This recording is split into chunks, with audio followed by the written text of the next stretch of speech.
छ्या के विधि चट्याङ परेको हो भने नेपालमा हरेक वर्ष 100 जना भन्दा बढी मानिसले र त्यसको 5 गुणा भन्दा बढी जनावरले ज्यान गुमाउँछन् रे नि। होइन, यसबाट जोगिने बस्ने केही उपाय छैन सविता म्याडम? किन नहुनु? चट्याङ ठूलो मात्राको विद्युतीय करेन्ट न हो।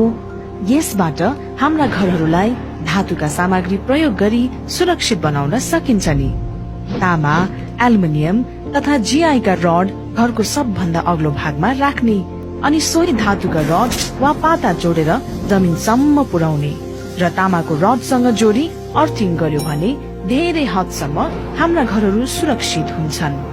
साथै चट्याङबाट आफू सुरक्षित रहन गड्याङ गुडुङका बेला घरबाट बाहिर ननिस्किने र यदि घर बाहिर भएमा तुरुन्त घरभित्र वा सुरक्षित स्थानमा जानु पर्छ।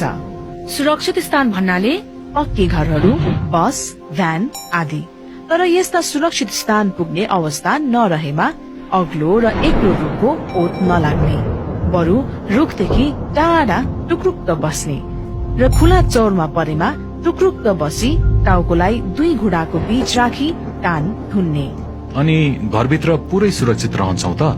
घरभित्र रहँदा पनि झ्याल ढोका बन्द गरी कोठाको बीचमा बस्ने, टिभी, वाशिङ मसिन, फ्रिज तथा अन्य विद्युतीय सामग्रीका तारहरू प्लगबाट छुटाउने, पानीका स्रोतमा सिधै नुहाउने धुने नगर्ने र टेलिफोनमा कुरा नगर्ने।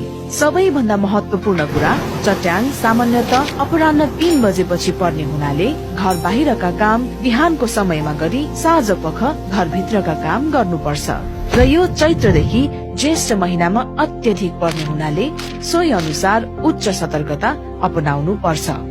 विपद पूर्वको तयारी हामी सबैको साझा जिम्मेवारी।